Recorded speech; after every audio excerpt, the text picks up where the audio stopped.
Hey, this is Chris English, Vice President for Economic and Workforce Development at Blue Ridge Community College.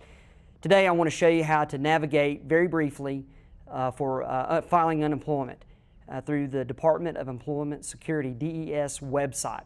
We're going to take a few minutes just to navigate some things, and I'm going to talk a little bit about some issues that you may encounter while filing for unemployment. So walk with me here for just a minute. Okay, so we're going to log in to the DES website, and it's des.nc.gov, and you'll land on this page. And if you've never had an account, do not come over here to sign in to create an account. You actually want to apply for unemployment. And it's right below the search bar, and it's just a drop down that you'll click on, and you'll click Apply for Unemployment. And for here, you'll see, if you scroll about to the middle of the screen, Account Quick Links, create a new account. You're going to click on this, and this is if you're a new user, and you're going to check that I am an individual claimant requiring DES unemployment insurance, and you'll click Next. When you get here, you will need your Social Security number, and you'll need to confirm that. Now, I'm not going to put a Social Security number in there at this time, but once you click on Next, you're going to need your email address and access to your email, because they're going to send you a link, hyperlink in an email that will allow you to create a PIN number. And once you've created that PIN number, then your account has been created. You don't need to log out. You just need to continue on with the process at that point in working through applying for the unemployment. Some key things that we have found out in the process that you need to be aware of and that you will need to do is to make sure that you have a current email address, that you know your username and password for that email, that you do have your Social Security number, you know what that number is, or your ID number will be, and that at any time you may be asked to hold, or there might be a time when you can't move forward in the application process because it may be thinking, the computer may be processing the information. When you go through the application process in the very beginning to create an account, they're going to send you an email asking you to verify this account. And they're going to give you the ability to create a PIN number. And that PIN number will identify your email address to your unemployment claim. And so it's very important that you have that email up and ready to go. And then from that point, when you click on that link, stay on that link and stay on that website. Don't move off of it. It's very important to know that once you start that process and you've clicked that link and you've verified that PIN number, not to close it out and not to use the back button if you feel like you're not moving forward. You want to keep everything moving forward. One of the things that we've noticed with a lot of clients is that there's a waiting period, and you'll see the little circle in the middle of the window that keeps rolling and rolling and rolling, and it can roll for upwards to 30 minutes. You have to be patient and wait because it's processing. If you close that down, or if you use the back button and it drops down to an error message, the only way to get the system to recognize you will be to call in. You have to call their 188 number. And that's where the bog starts to come down a little bit in the process, because there are a lot of people calling in.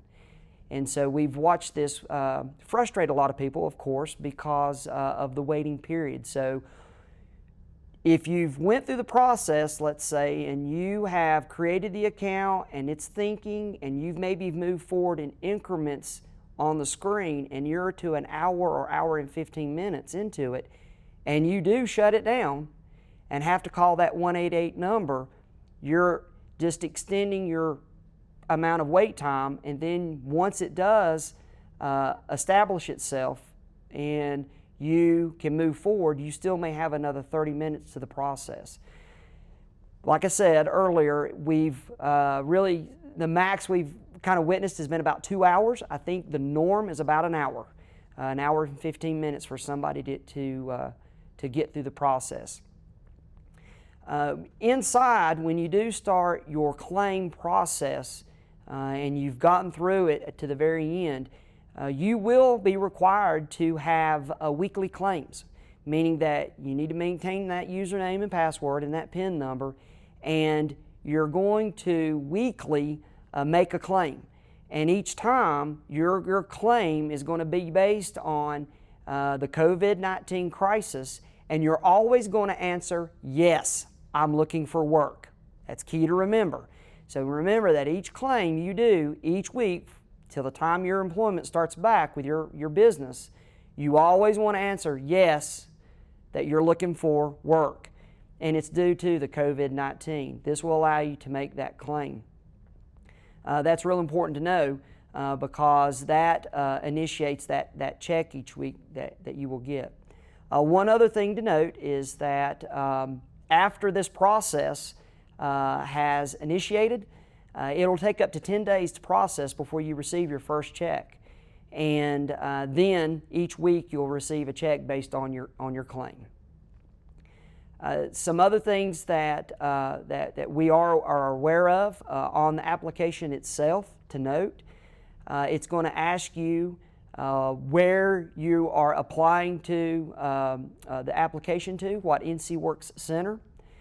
You'll need to click Transylvania County. We are working with DWS, the Department of Workforce Solutions, to correct this, but right now the Henderson County NC Works site is not located on that application. You must choose NC Works Transylvania County, and then it'll allow you to move forward. We know that that's people have had a lot of questions about that process. So it's a little bit of a slow process. It is stepped and does step up over time, but is something that you can get through. Just want you to know that here at Blue Ridge Community College, you're our family. More than likely you have had training here, you've taken a course here, whether it be learning how to dance to learning how to run a CNC machine. You may have even taken an associate degree or a certificate or diploma for transfer or for a trade of some type. We want to make sure that you're taken care of. If there's anything that we can do for you, please reach out to us. You are our family, and we know that each one of these counties that we represent are important to us. So thank you. If you need anything, give us a call at 694-1755. We'll be able to assist you. And good luck. Stay home, stay safe, and stay strong. Thank you.